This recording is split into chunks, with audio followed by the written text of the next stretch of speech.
Hello everybody, and welcome back to Vestanland. This is episode 24, and in this episode, I start off by detailing the Riverfront area, and then finishing off the town of Norrbacken by kind of building sort of another village center type place on the south side of the river. I also you'll see by the end of the episode, I do some detailing on the countryside. I do some detailing of some farms and stuff like that, which really ends up just featuring really well the cinematics. It looks really good, and I don't do detailing on all of the countryside. There's probably another episode in terms of building out a lot of the rural roads and farms and stuff, but I basically, as I said earlier, this is kind of the finishing episode for the town. So after this, I'll be able to move on to something else. I've got a couple projects that I'm thinking of moving on to, including both in the sort of mainland area or, moving back to Nyrstad and finishing some major projects over there, or starting a new town entirely. So, there's a lot of cool things to come. In terms of what I'm doing on screen, I started out by kind of just laying out a few roads and getting a better handle on what I wanted things to look like. I sort of fiddled with the keys and the bridges on the riverfront here. This is obviously important, so I can figure out what exactly it is that I'm detailing before I start doing it. These cobblestone roads by Cluse are really nice. And one feature of them is they have two different kind of bridges in them, depending on whether you're using the bridge or the elevated version of the road. And I think the bridge version looks a little bit better here with just the single arch. Looks a little more realistic. And in terms of the keys, I'm using kind of an older looking one, closer to the old town, and then a little bit of a more modern one in front of the stadium, just because I figure that's probably pretty accurate historically in terms of when these various places were developed. I'm also finishing the tram loop. I'm connecting it up to the rest of the city by running it around on this through the southern side of the town. This area will sort of feature another kind of main street type place. And historically, I'm thinking that it could have maybe even have been its own village. I don't really know. I haven't really thought about it too much. It's sort of all contiguous now. And you'll see that when I get to it a little bit later on. But first, now I'm getting into the actual detailing. Like I said in the last episode, I had planned to get around to this sort of part of the stadium, but I never did, just because the last episode it ran a little bit longer than I was expecting. So now I'm moving back over here to the side of this the stadium I built in the last episode. And I started out by just kind of shuffling the tram line around a little bit. I ended up setting it up so the stop is kind of directly under the main stand of the stadium, which I think makes sense. It probably gets a lot of traffic on match days. It also saved me from having to detail that area just because the stadium itself sort of forms the shelter for the tram stop. And then I ran the tram line over this bridge. You'll see I used the tram version of this cobblestone bridge on the bridge to the north, which has trams going in both directions on it. Even though I'm using these both as one-way bridges, I figured it just to add some variety, it made sense to use the two tram line bridge on the other instance of this river crossing, and then just kind of splicing in the one-way tram line on this one, and then using the curb network to kind of hide some of the height differences that came with that. Speaking of height differences, I had to splice in a few stairs just to kind of make it look a little more realistic, going from the level of the bridge down to the waterfront kind of promenade area. These are the type of details that are super helpful for creating a realistic scene. And I'm really happy with that that small detail was really really useful. I've spoken about the use of the bollards especially in high visibility areas like this. Again, using them there, super helpful. This is another thing that I sort of neglected to do when running these tram lines around the city, is putting those wires in. I did it there. I haven't really. I didn't go through the other parts of the line to add those in, but I probably should do that just so it looks a little bit better. Now I'm getting into actually detailing the promenade. I started out by converting this cobblestone decal to PO and darkening the color of it a little bit just so it looks a little more realistic. Sort of fits in more with the colors of the buildings and the water. The original was a little bit too bright. But yeah, sort of toning the color down a little bit, super helpful. And that forms a really good base for the rest of the detailing of this little area. And I started out by, again, kind of leveling everything off with some poppable pavement. And you'll see I use a couple different types of cobblestone just to kind of mix things up on the different surfaces, different parts of the town. I also changed the surface of that riverbed, just so, again, like, it didn't, I mean, obviously it's not very realistic to have just like green grass on the bottom of the river. So I turned it so I think it's the like fertile ground color or something like that. Yeah, that was another small touch that makes a little bit of a difference. I also added a few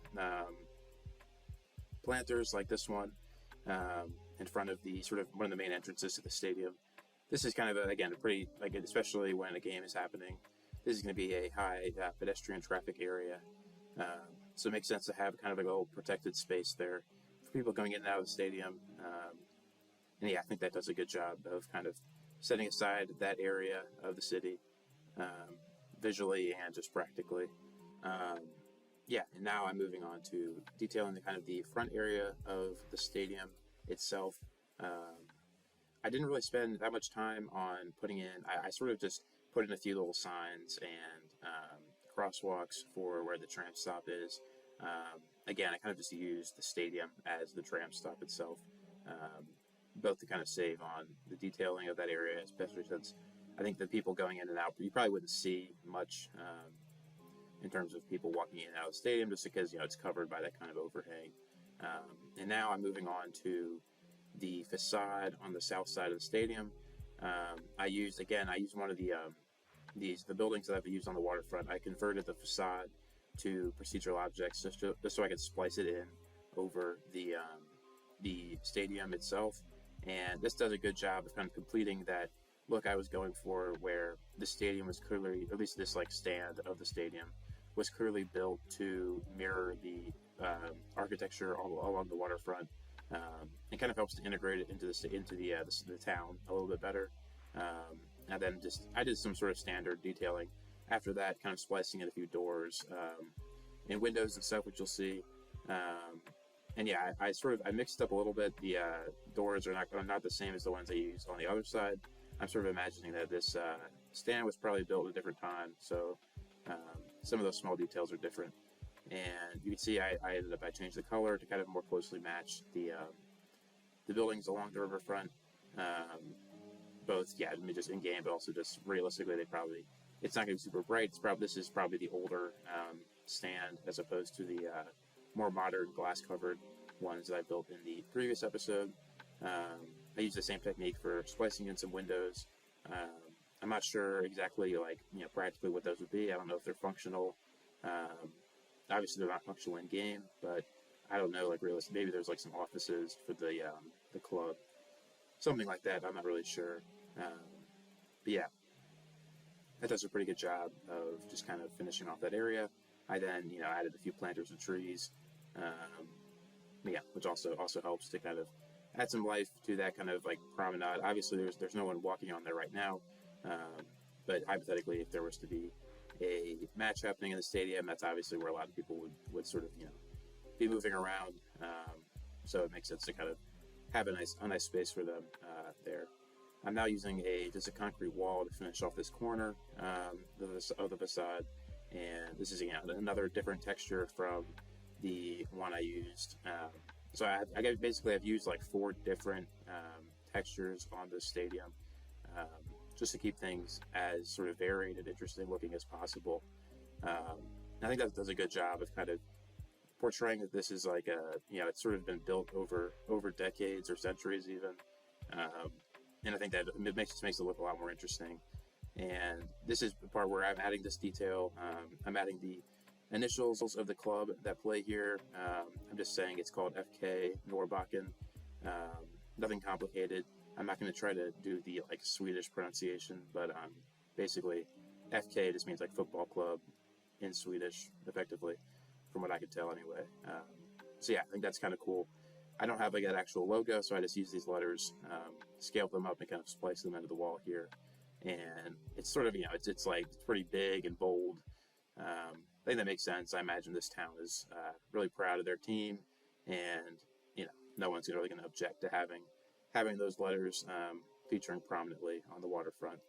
I then finished off this area just by splicing in the same brick network, just to kind of add a little bit of texture to that, that main stand, even though I sort of left most of the sort of modern-ish textures that come with it, both for just like to sort of limit the amount of time I spent detailing, but also to just kind of have another type of texture on the stadium, kind of playing into what I was talking about earlier about having the style of the stadium kind of just visually, it looks like it's been built over a long span of time. You can see also spliced in a few kind of just like stained decals on the concrete under the stand, just to make it look a little more aged. And with that, I'm moving on to the sort of nitty gritty of the detailing in the episode, starting with the kind of like I guess westernmost extent of the town that I built. I guess I built this in the previous episode, but didn't really finish off the detailing. I do that here by, again, adding a few planters and trees, doing the line work, adding a few stains to the concrete surface, which is obviously always super helpful.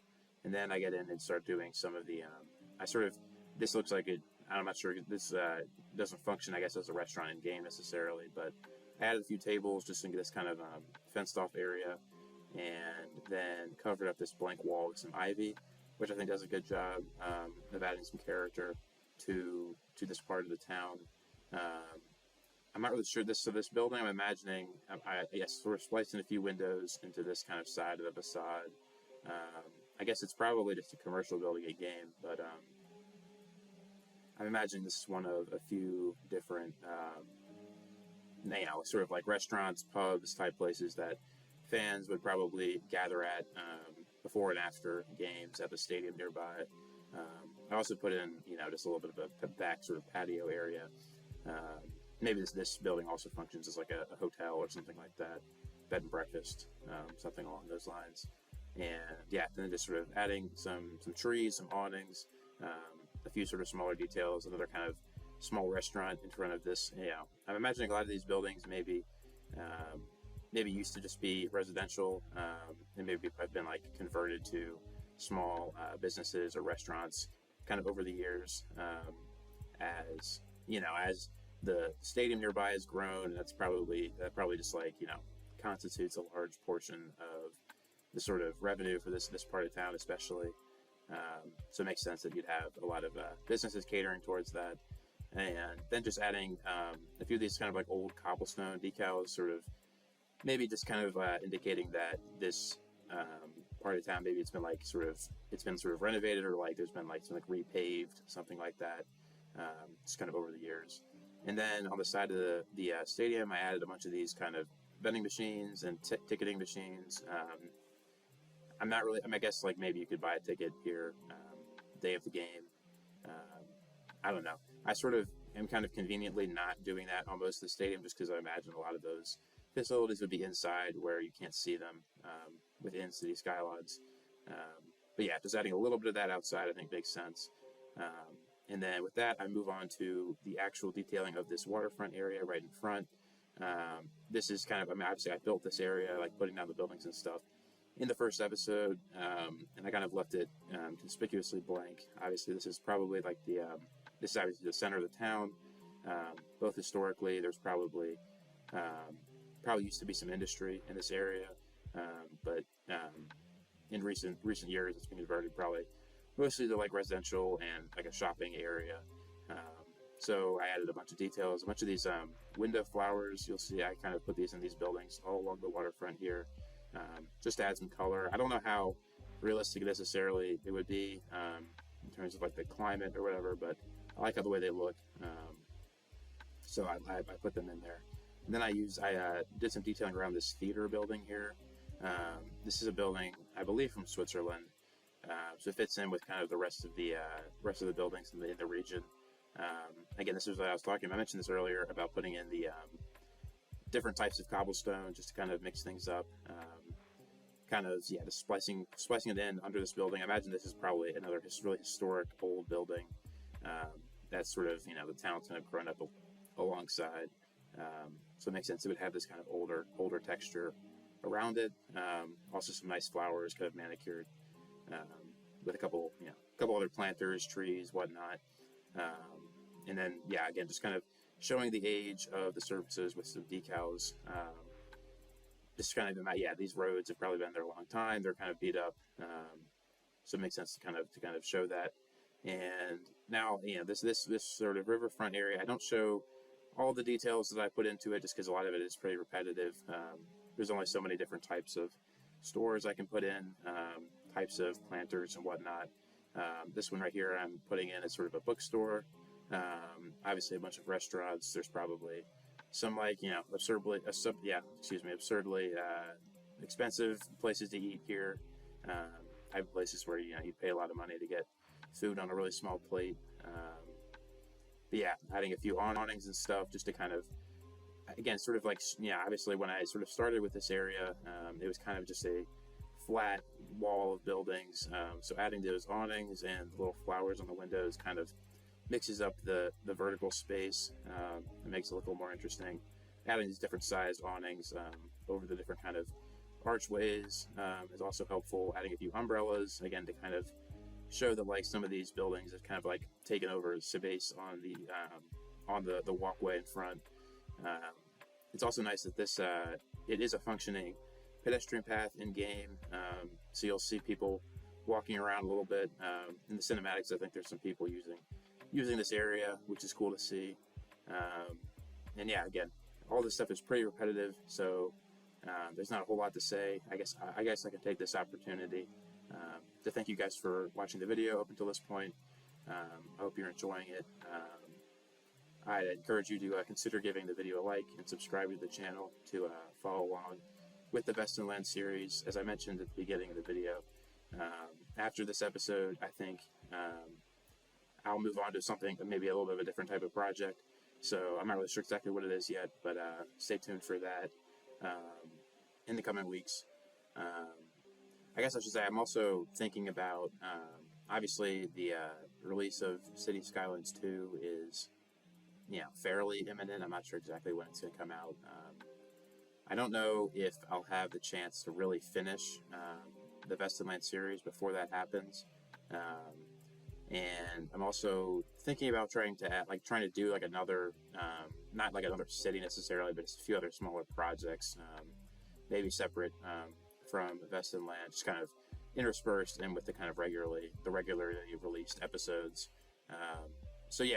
Let me know what else you guys would like to see in the Vestanland series, whether that's more of a nature detailing episode, which I haven't done a ton of, or there's a few other episodes in terms of an airport, a major harbor or port area. I also want to build a few bridges. There's a bunch of things still to come, and I guess all that is kind of it's not right now. So I'll get back to what I'm doing on screen. I kind of spent a little more time on this little corner area, just splicing in a few of those storefront restaurant buildings, and also adding a sort of custom little stair step area from the road down to the pedestrian promenade, and then kind of just finishing off the area with a few more window flowers. And that basically finishes the south, or the north side of the waterfront, I should say. Now moving on to the part that's south of the river. This is kind of the more impactful part of the episode, if you could say that, in the sense of like this. Once this part is done, it really makes the town feel complete. I mentioned this at the beginning of the episode, but I imagine this is probably just this kind of node of buildings is probably or probably was built kind of separately. They probably like grew up kind of at the same time. And then I'm imagining, I didn't really spend the time putting in like a detailed promenade area here. I'm imagining this sort of this kind of key thing was probably built relatively recently in the history of the town, and it's kind of built more as a park with a lot of trees. And you'll see I'll add a little bit of a park in a second here. But I sort of imagine these the kind of industry that was right on the water was mainly on the north side of the river, and in this area kind of the row of shops and restaurants and stuff is kind of more on this main road, which is a little bit removed from the river. I don't know how much sense that makes necessarily, but it kind of, I didn't really want to have, I kind of wanted the river to be not completely saturated with buildings on either side, just to kind of make the town look a little bit more spread out and a little more realistic. And yeah, this is a little park that I was talking about. Imagining that this kind of area is probably relatively new. Maybe this used to just be completely wild, but they added this, some landscaping with some paths and stuff like that. You'll see the area to the left of this on screen now. I'll make that more of a sort of natural looking park with a bunch more trees and stuff like that here in a second. I also just kind of filled out the area behind the buildings with some trees just to kind of separate them from the river a little bit. And this took a little while to kind of get this tram area looking right. Kind of, as I've mentioned before, these tramway assets are super nice because they're super flexible, but the nodes get a little bit confusing to work with, and I had to spend a lot of time splicing in these surfaces and making the intersections look a little bit like, at least semi-realistic with some poppable pavement. And then I used this fence to kind of block off the tram from what's going to end up being a few farms on the other side. You'll see that a little bit later on in the episode. And yeah, I'm imagining this tram line. It's probably been built relatively recently, and there's a pretty dramatic contrast between the density that you associate with a tram like this, and then the farms and the kind of parkland right next to it. The tram makes more sense kind of in the middle of the town and like in front of the train station. But on this side, it looks a little weird, which I think is kind of good. It looks kind of interesting. Cities have weird things in them sometimes. So yeah, I think that makes sense. Again, I sort of used a couple different techniques throughout the video to kind of hide the slight gap between the ground and the cobblestone surface of the tram line. In this case, I used that brick wall, which kind of leads into that bridge, which I mentioned before has the two tram lines going over it. Obviously, only one of them is actually used. But I think that's fine. Again, it kind of just looks interesting, looks a little weird, doesn't make sense, but that's fine. That's kind of how cities and towns work in real life. This is a little like sort of waterfront park that I was talking about that kind of just has a little path running through it. Just a bunch of trees, just kind of wild, not really. It's not like a garden or anything like the other one. And yeah, I think that also does a good job of kind of adding some more variety to the waterfront. Now I'm adding a few kind of smaller shelters here for a tram station. I imagine, I feel like this is kind of just true of a lot of these small towns. They have kind of, even though they're really small, they don't have that many people in them. They have a lot of transit options. So even though this is this little station is probably only serves like a couple dozen people. But it's a kind of, there's a few small trams coming, maybe not that frequently, but people kind of, again, it's a small town. People kind of just have a sort of a more scaled down version of some of the stuff I've built in Nyrstad, the big city. And yeah, I think it does a good job of kind of reflecting that smaller scale. This sort of row here kind of completes the main kind of street of this side of town. I think these buildings, I think I did a good job of kind of picking buildings. Kind of the main ones here are a little bit taller, and they kind of taper off towards the farmland.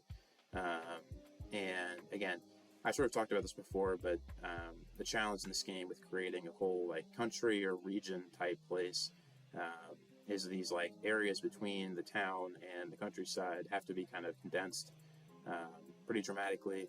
But I think with picking the buildings a little bit more intentionally, it can be done. And I think this little part of town will show that eventually. I kind of put these like tall buildings kind of concentrated on the corners here, and then it kind of again kind of tapers off. You'll see when I start detailing the farms in the background. I think it does a good job of kind of all like mixing together, and yeah, I guess I'll let you guys be the judge of that. I start. I think I start right here. Yeah, this is where I add a fence kind of to block off the backyards of these kind of town buildings first off, and then I add kind of like it looks I wanted it to look kind of like an orchard or something by using some flower trees. Obviously, they're not actually like fruit trees, but that's kind of what I was thinking this would be. And I'm not sure. I didn't put like farmhouse buildings on all of them. But yeah, I think adding these different types of fields, some of them with the trees, some with the decals, some with some props, which you'll see in a bit. It makes this whole area look really, really good. I'm really happy with how the cinematics of this area turn out. And yeah, I'm also looking forward to, in the future, possibly doing more of like a whole episode focused around some more like really like rural, like countryside detailing, maybe in the area like between the town of Norrbacken and the main city. Yeah, let me know if you guys would be interested in that. I think that'd be really cool. It's probably something I'll do at some point. And I also use these fields by Fidelmo. They're really nice because they conform to the terrain, which is helpful for this area because it's a little bit hilly, and they kind of only work from like a certain angle in terms of when you're looking at them. But when you're looking at them kind of at that like lower angle, they look really nice. And yeah, I didn't really spend a ton of time thinking about like what specific plants would be grown in this region. I kind of just wanted to pick a variety. Because when you look at like Google Earth or something, it's kind of all like green and brown and yellow, and I don't know much about actually farming or anything like that. I just know I want to create something that looks fairly realistic, and I think these fields do a really good job of that. One thing that you'll see I get to in a bit is I put in a few like these custom procedural objects, road signs with the like the distance to the cities around here. Obviously, the only other city we have right now on the map is the city of Nyrstad, and I measured it out. Just in game, it's about 4 kilometers away. Obviously, that's like, I mean, like if this was like a real place, that it would probably be a lot more than that. But I thought it was probably, most fitting to just put in the actual value, or at least as close as I could find to it. So yeah, I mean, I think in real life it would probably be, maybe it's like 100 kilometers away or something, but that's just kind of working within the limitations of the game. Anyway, this is kind of the last part of the episode. So yeah, check out the links to my Discord and Instagram below. Stay tuned for the cinematics, and I will hopefully see you in the next video. Bye.